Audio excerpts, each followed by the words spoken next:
All right, so today, check out the warm-up and try it out if you haven't yet, both sides.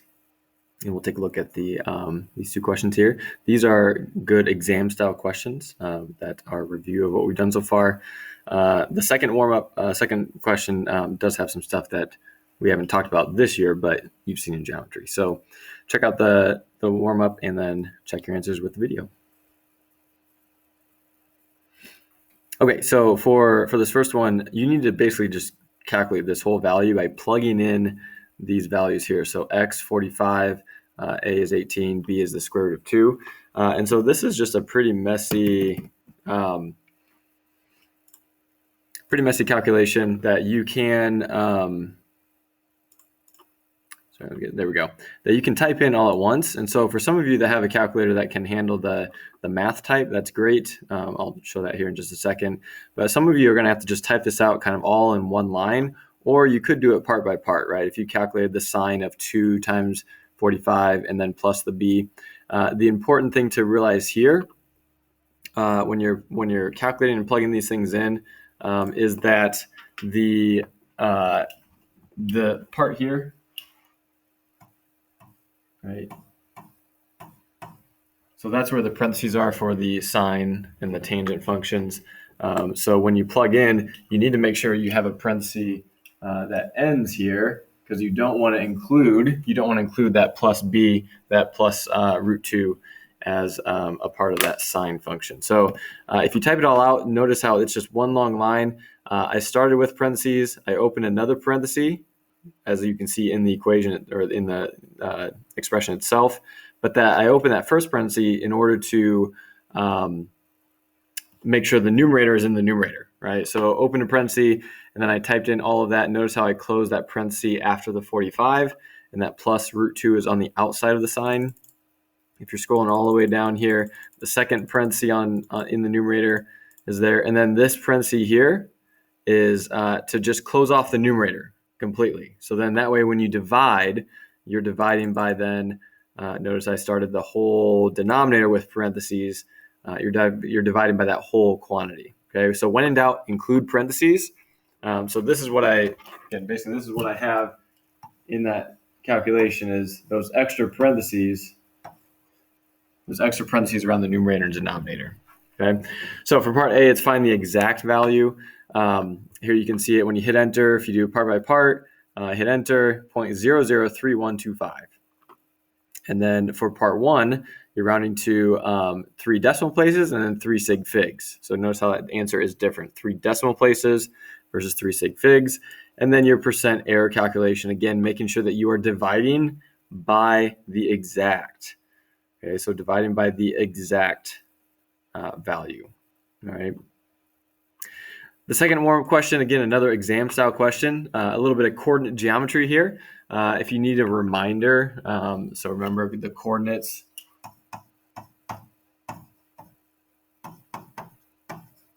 Doesn't really matter which one you label which, but just make sure you use the right values then, however you label them.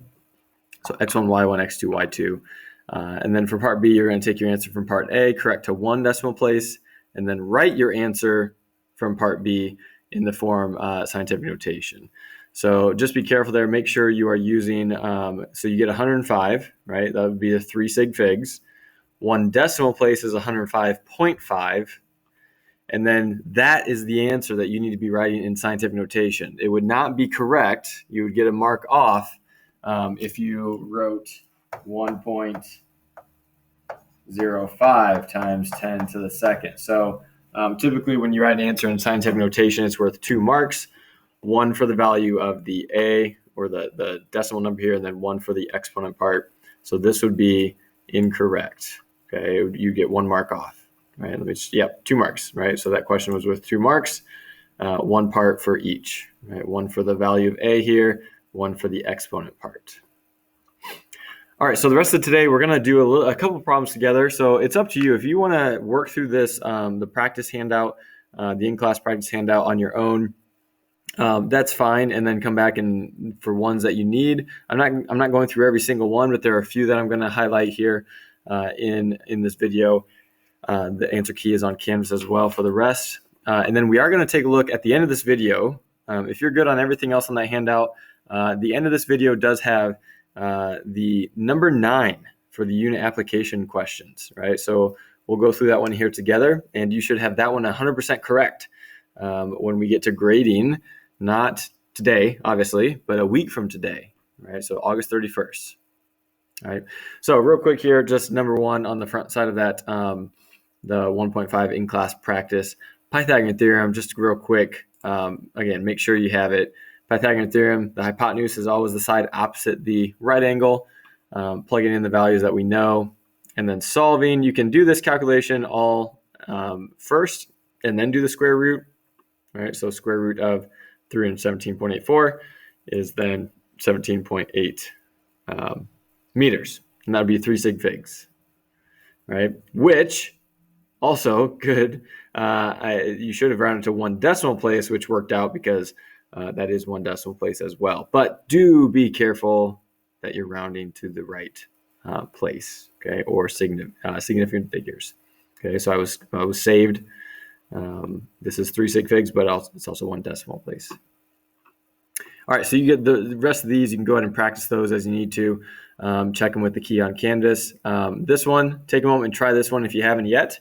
And then you can check that with the video if you need a little bit more explanation other than what's in the answer key. All right, so for this one, he can hit his best club 220 meters. We're trying to see if he clears the water. So first things first, find the total distance from the tee to the hole. That is this distance here. And if you notice, that is the hypotenuse of our right triangle. So that's what we're trying to figure out, okay? So again, Pythagorean theorem, figure out that distance there, and we get a value of 252 meters to 3 sig figs. Okay, so 252 meters is that distance. We're trying to figure out if he can even clear the water, okay?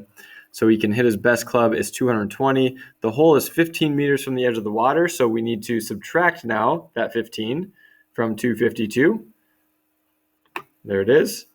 And then that leaves us 237. So the water right here, the distance to right to the edge of the water then is 237 meters, which is too far because he can only hit 220.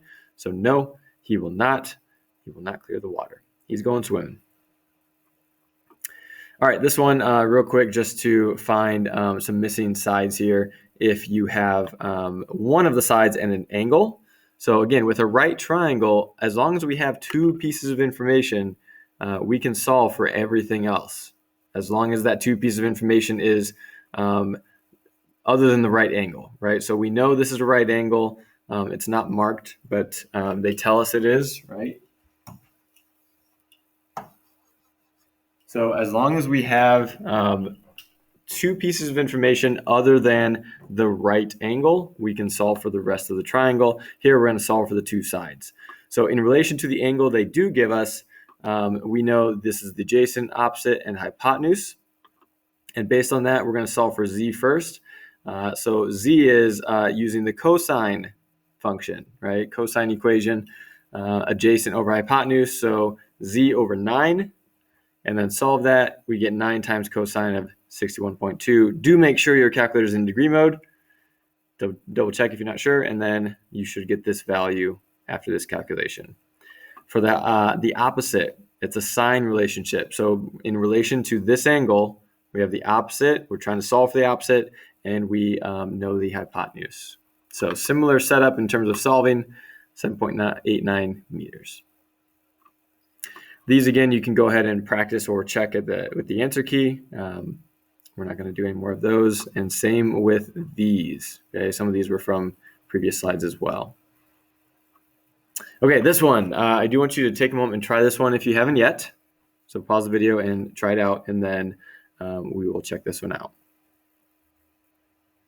So this is another IB style question. It's an older one, but it's still a good example of what those exam questions look like. So notice we have a lot of information given to us, and it looks like some of it's labeled and maybe some of it's not. So let's take a look here. We've got this rectangular block of wood with face A, B, C, D, leans against a wall, a vertical wall. So vertical, got that right angle marked there. as shown in the diagram, AB is 8, BC is 5, and angle BAE is 28. Okay, so we need to figure out the height of BE plus FB equals the height of C, right? So these two little segments added together would be equivalent to the height of C. So we need to figure out BE and FB, and we should be all set then. We can just add them together. So let's go back to what we know. We know that AB is 8, this right here. We know that BC is 5. That's this length right here of the rectangle. And so now at this point, we can start solving for BE. So we know in relation to this angle, we have the hypotenuse and we're solving for the opposite. So that's a sine equation. Multiply both sides by 8, we get 3.75, so on, so on. Notice how I did not round that yet because I need to still add that to the length FB. Okay. Now here comes some of the tricky parts, just recognizing what angles we have.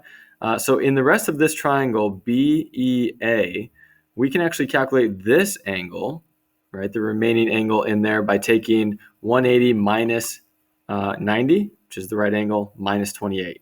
And that gives us 62. So this angle right here is 62 degrees. So think about this. This is a vertical wall, right? So vertical wall meaning the sum of these three angles together, the sum of those three angles together should equal 180 degrees, right? So if you take 180 minus 90, which is this rectangle here, we know that's 90. So that's a right angle there. And then minus this 62, we're left over with 28. So this angle right here is 28 degrees as well. And so now what we can do is we have another little right triangle here, right? FBC. And we have an angle and we have the hypotenuse. And that allows us to solve for FB with a cosine equation. And so now we can, again, solve that equation by multiplying by 5. And now we need to take those two values and add them together and then round to 3 sig figs. Okay, so add those together, 8.17 to 3 significant figures. Okay, the last one I want to do is the from the apps, right? So the unit 1, number 9, application problems. That's this one, the toy, child's toy, super safe toy, sharp, pointy, and pointy corners, great for kids. So we're going to do a couple things with this shape. They give us a lot of information. They give us, it's a combination of a hemisphere. So hemisphere being half of a sphere and a right circular cone with the slant height shown, L. So start with the volume. They tell us, show that the volume of the hemisphere is 18 pi centimeters cubed. So on your formula sheet, you actually have all of these formulas that we need. You just got to find them, right? So on your formula sheet under the, I've been telling you to start highlighting. So these formulas are prior knowledge. And then these formulas are ones that we're going to use in this problem in a little bit as well. But notice how I'm highlighting things that we've already covered and talked about. That way it helps bring those to attention as we're working on a quiz or a test or something. Okay, helps you focus in on what we already know. Even though you can't use yours on a test or quiz, you'll be able to kind of focus in on the areas you know you've been looking at. So moving on. If you've tried this one, great. If not, follow along, pause the video as you need to. There's quite a bit going on here. First of all, some of the directions that they say, it says, for example, show that. That's a command term in this class that means a certain thing. Basically, it means you need to show all of the work as to why the volume of the hemisphere is 18 pi centimeters cubed. So they give you an answer, right? So this is important to understand. This is... Sorry, I'll go back here. This is an important piece of information. Oh, so we can get this going here. There we go. This is an answer or a value that we'll be able to use, but basically we have to show how is that the answer. And we cannot use this in that process. We have to assume we don't actually know what this answer is, and we need to show and provide all the work that shows why the volume of the hemisphere is 18 pi centimeters cubed. So volume of a sphere is on your formula sheet. The volume of a hemisphere is not. Volume of a sphere is 4/3 pi r cubed. Volume of a hemisphere is half that. So take that formula, multiply it by 1/2. Or you could divide by 2, however you want to think about it. And then fill in what you know. So we know, right? So we know the radius is 3, right? And so now basically we need to show that, really, I guess I shouldn't have written this here. So scratch that for now. And again, we're just filling in what we know. And we know the radius, which is enough to go through and show that this is equal to 18. And so showing that value, 108/6 pi is equal to 18 pi, that's it. That's the work necessary to show why the answer is 18 pi. It's important to recognize or understand that on a show that question, you need to, your last line of work, right? The last line of work in your writing should be the answer that they gave you to show. Okay. Part B is another show that question. They give you another piece of information first. The volume of the cone is 2/3 that of the hemisphere. So we know the volume of the hemisphere is 18 pi. Even if you couldn't do part A, you already know the volume because they told you it was 18 pi. So I can use that here. And I'm going to take 2/3 of that, and that gets me 12 pi. And so now I need to show that the vertical height of the cone is 4 centimeters. So again, I cannot use 4 in this work. I'm going to assume I don't know that the answer here is 4, so I'm going to try to solve for it, right? So now, something to key in on is they gave you something about the volume of the cone, and so you're going to need to use the volume of a cone formula. And so think about what we know. We know the volume of the cone. We know the radius. And so the only thing we don't know is the height. And so if I plug in the volume of the cone and the radius, I can then simplify this side and show solving for h is indeed equal to 4 centimeters. So all of this is important. All of this is necessary to have written down in your paper, showing the steps of solving for h and then h equals 4. And so now at this point, I can use 4 centimeters in any calculation from here. So like for part C, where it says calculate the slant height of the cone, well, I can now use 4 in that calculation. So for the slant height is the hypotenuse of this right triangle here. So we're just using Pythagorean theorem and coming up with 5. Some of you might recognize that's a Pythagorean triple, a 3, 4, 5 right triangle. So, just writing that down is typically fine. Showing the Pythagorean theorem is definitely okay too. Okay, so we know that's 5 centimeters now, and we can move on to the next couple of parts. So the next part is calculate the angle between the slant side of the cone and the flat surface. That is this angle right here, right? This angle right here, using that right triangle. Okay, so the flat surface would be where that line, the plane that this line is in. The slant height is this angled side, and then the vertical height is 4. So you have a lot of options here to solve for that angle. We have to use a trig function, and you can use any of the 3 trig equations. You just need to make sure you're using the right parts. So setting up any 3 of them is going to work. You just need to make sure you're then taking the inverse of whichever equation you use. So I'm going to go ahead and use tangent. So the inverse tangent of 4/3 is equal to 53.1 degrees. For part E, the toy is made a density of 0.6 grams per centimeter cubed. Calculate the weight of the toy. So we need to know the volume. So the volume of the toy, and then multiply that volume by this value. So the volume is combined from the previous parts, 18 pi and 12 pi. Combine that together, we get 30 pi. And then we just need to multiply that by 0.6. So we actually end up with 18 pi grams or 56.5 grams. And then surface area. Again, on your formula sheet, you have formulas for surface area. They are right over here, highlighted here.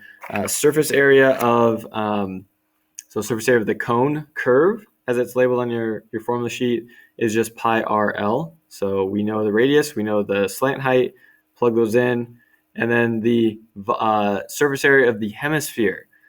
Again, it doesn't give you the surface area of a hemisphere formula, but you can easily take the surface area of a sphere and divide it by 2, and then plug in what you have, which is this. So in this case, it all simplifies back to 18 pi plus 12 pi plus 18 pi, and that's 30 pi centimeters squared. Okay, so that was number 9. So at this point, you can continue working on what you need to on the agenda, and go back and rewind and rewatch on this video as you need to.